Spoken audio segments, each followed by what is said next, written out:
Here are some pictures when I'm not analyzing data. As was said, I'm a statistical ecologist, so I spend a lot of time in my office in a way.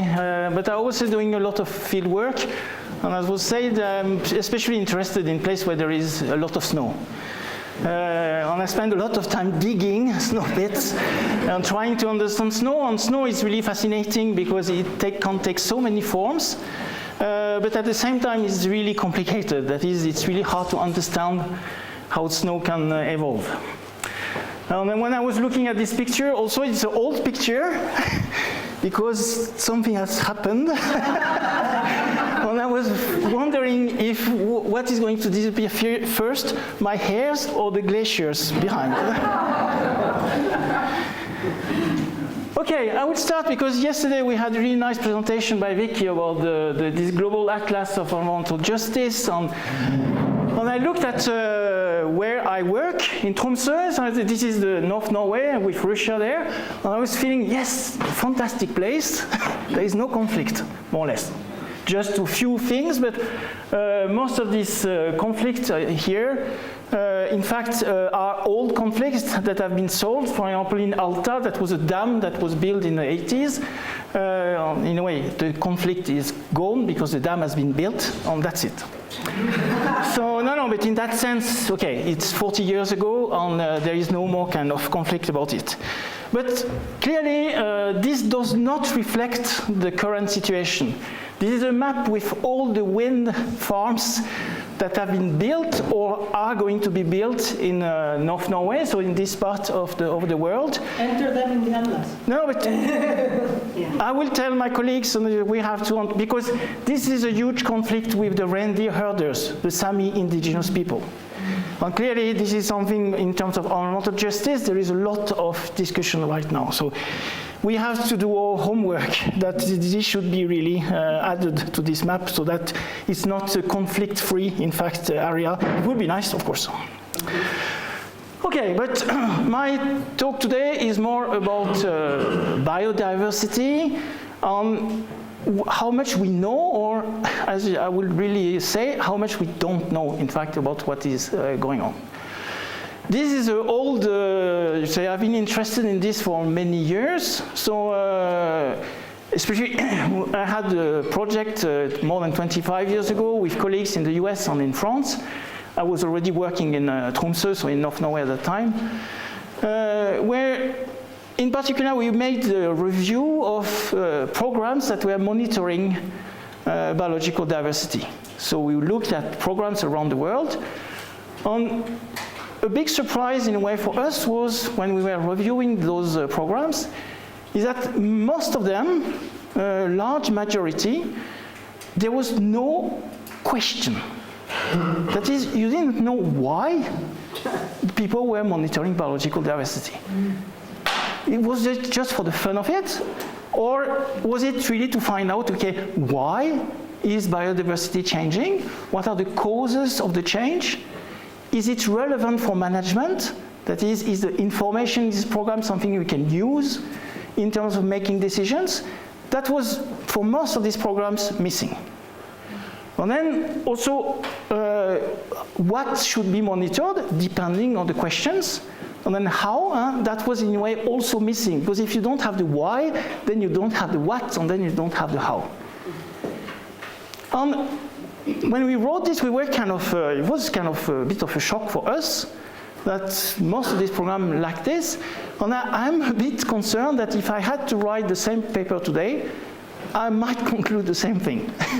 So things I'm afraid, have not changed that much. So I will start with some examples of these kind of biodiversity trends. Perhaps one of the best known, I guess all of you have heard about the Living Planet Index. I hope so, at least.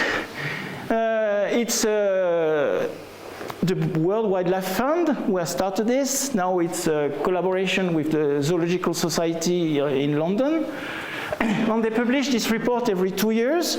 The last one was published just a few weeks ago in October. So the Zoological Society of London is also publishing it.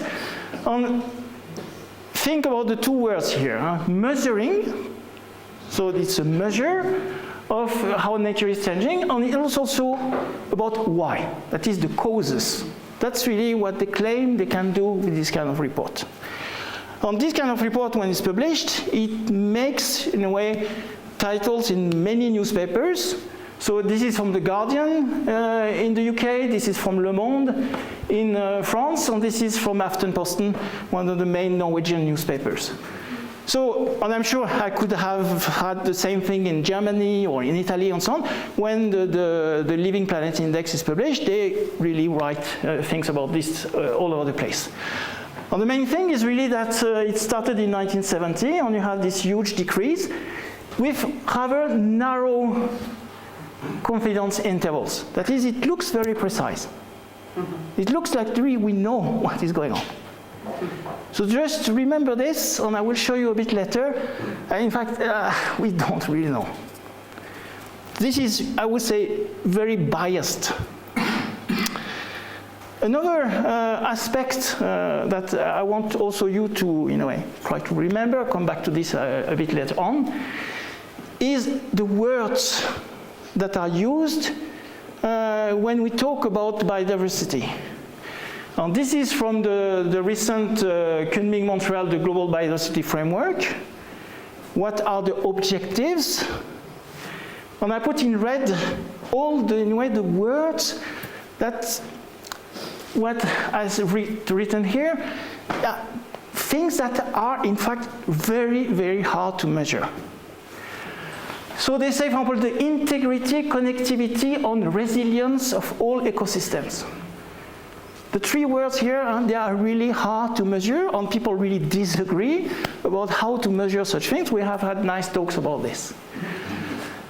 They say, for example, the extinction rate and risk of all species,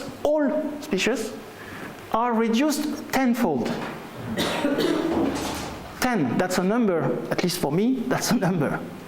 If you reduce it by 10, by a factor of 10, it means that you know what it is today. If you need to know the baseline. I will show you, we have no idea. So these kind of words, they look really nice on paper, but my concern is that we have no way, in a way, to monitor such things and to get, in a way, the numbers that will tell us, okay, are we fulfilling these kind of objectives? So, just as some examples, so it's complicated figures. Often I hate this kind of complicated figures, but I'm doing it myself. This is a recent paper that was published a few months ago in Nature by Tom Johnson and his colleagues in the UK. So I just we'll go first through this is in the abstract, their main conclusion, and I will just show you some of the figure here.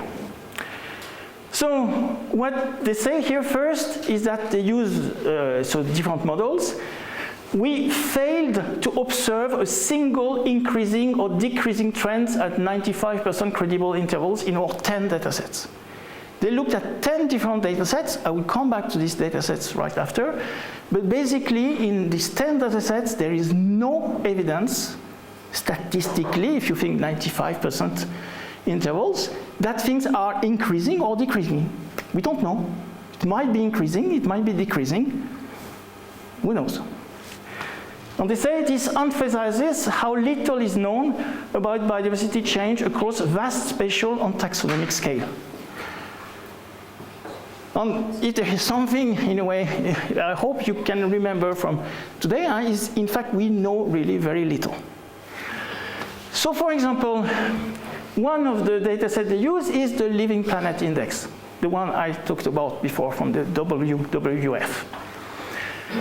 I don't want to go into the details, but you consider 3 different statistical models. So that's what I work on. So for me, of course, it's interesting to know, okay, how was that done? What is the best model and so on? But basically, it's hard to see it here, but On the figure, they show the 50% confidence intervals, credible because they use Bayesian models. 50%. If you look at the confidence intervals of this, they are that big, the 50%. If they had shown the 95% credible intervals, they would have been all over the place. And if you look, for example, in the Living Planet Index, depending on the statistical model, you have something which is flat, no change, or decrease. And if you use the model that are most appropriate for this kind of data set, there is really no statistical evidence for a change. If you look at European biodiversity, in fact, there is evidence that there is a change, but it is increasing. If you look at large carnivores, as we all know, there is a huge increase. The point here is, if you look at all these curves, they are really all over the place.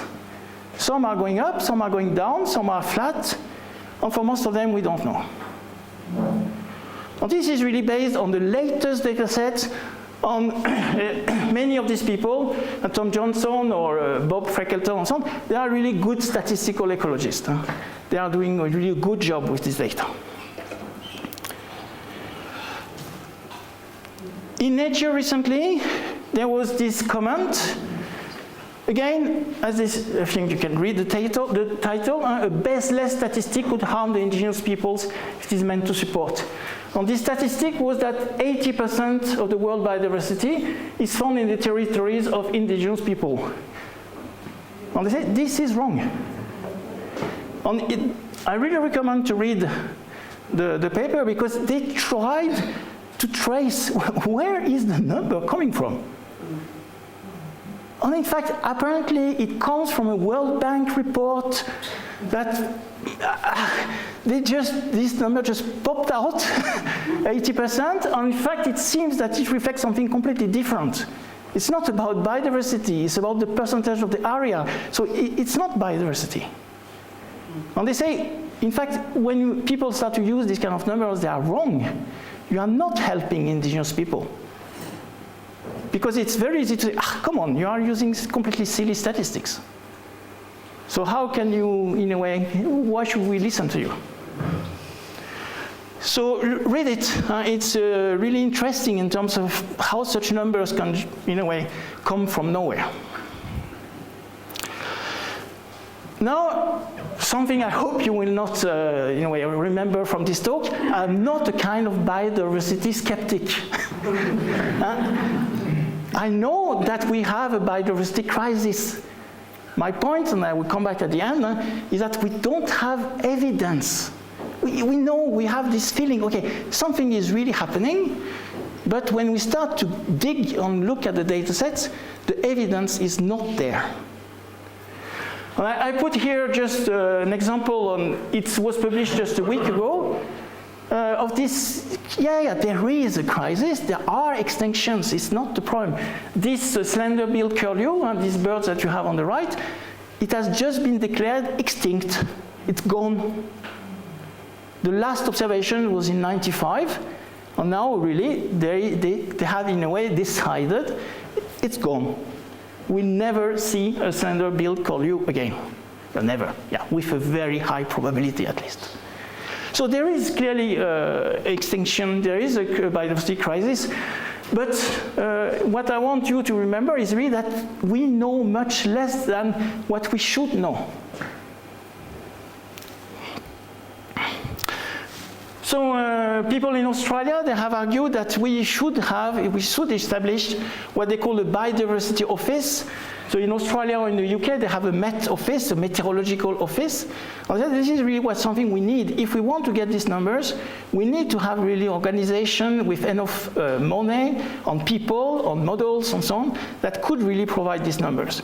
Right now, biodiversity, it fails somewhere, and nobody is really taking care of this, so that we don't have the numbers.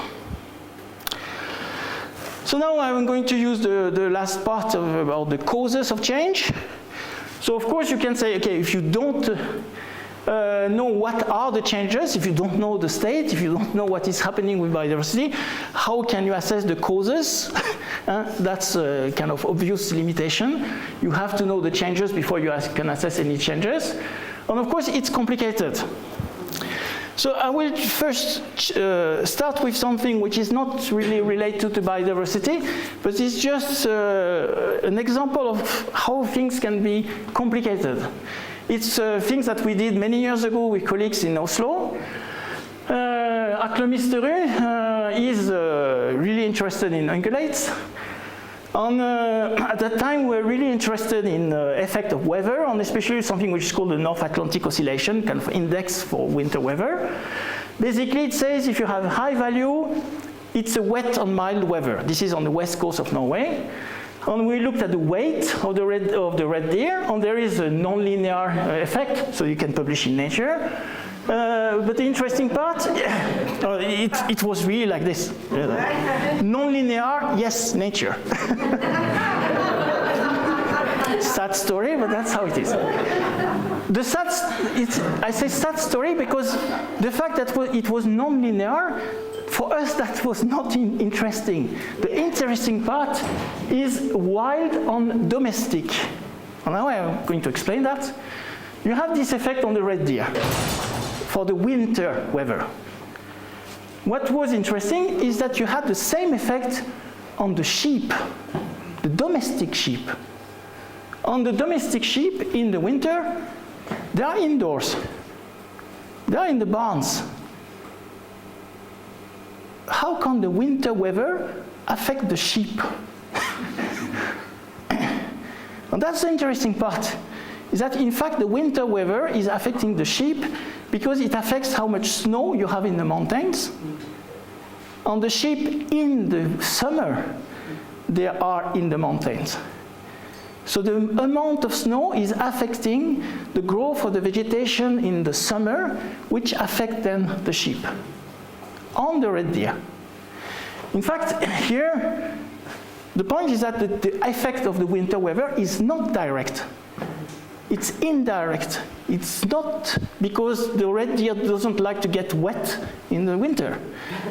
It's because the vegetation in the summer is affected by this. So this is always a problem, is that we have a lot of this indirect effect, and very often we don't have the data. If we had not looked at the sheep, we would have said, yes, it's a direct effect of the winter weather on the red deer.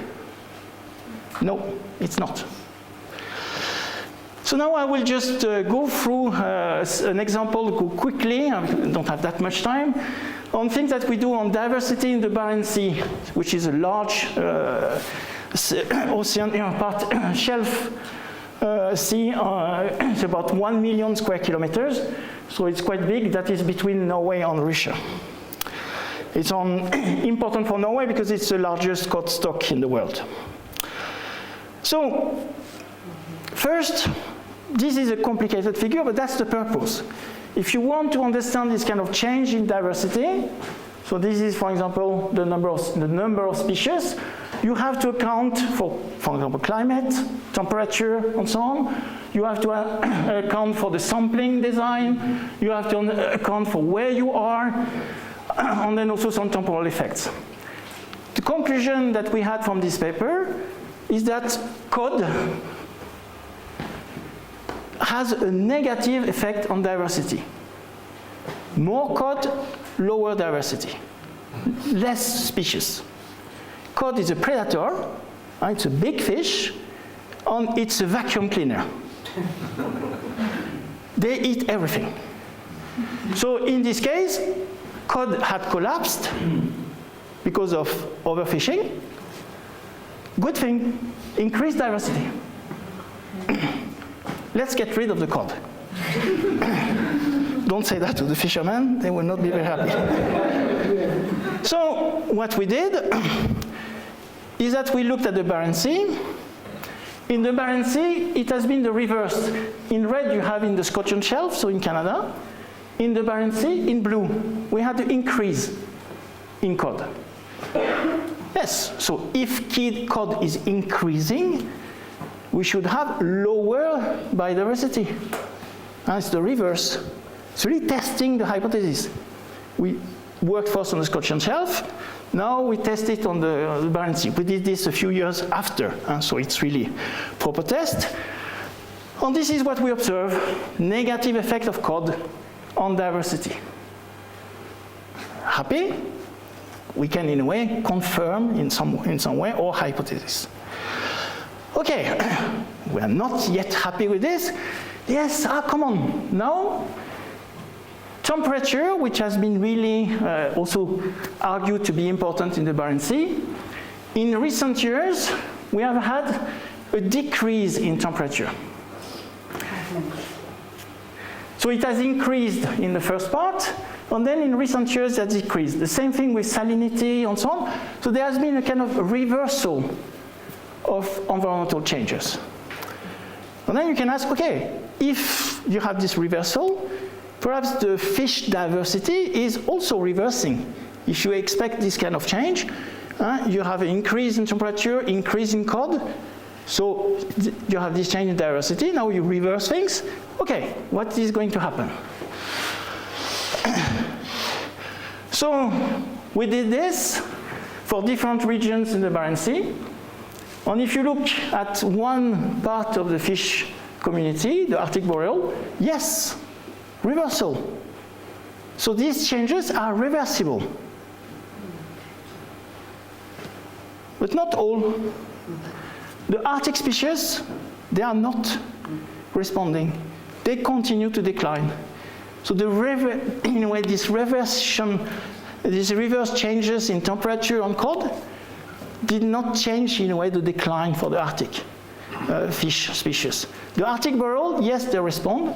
The Arctic species, they don't. Are we satisfied? No. We are in this kind of very digging people, because okay, you have temperature, you have cod, you have fish diversity. Where are we in this kind of cause? Is it temperature affecting the cod, cod affecting fish diversity, temperature affecting fish diversity, or are we there? No relationship. So what we did is, with colleagues at the Institute of Marine Research, is there a link, for example, between cod recruitment and temperature? And in this case, it's really funny because the people from the Institute of Marine Research in Norway, they have published 2 papers in the same year, so this year. One saying it's a negative effect of temperature. The other one, there is a positive effect of temperature. It's the same response variable, the same model, the same data for cod recruitment. The difference is that for temperature, they used a slightly different proxy. They are highly correlated, but just the difference in which proxy you use, you have the opposite relationship. So basically, I would say, our conclusion, we don't know. We don't know what is driving cod. We don't know what is driving fish diversity in the Barents Sea. So, okay, I will skip this. So, take-home message. We know there is a biodiversity crisis, but we don't have the data to quantify it. We even know less about the local causes of these kind of changes, and it's hard to do it. And what we really need to is, as I say, now is this kind of national biodiversity offices. As I said, it's allowed to dream. That is, all the contact I had, for example, with the Norwegian government, they say, oh, you have more than enough money to do monitoring. And when you tell them that, sorry, we don't have enough money, that is, we don't know what is going on, and we don't know what are the causes of these changes, they say, but then you are not very good scientist.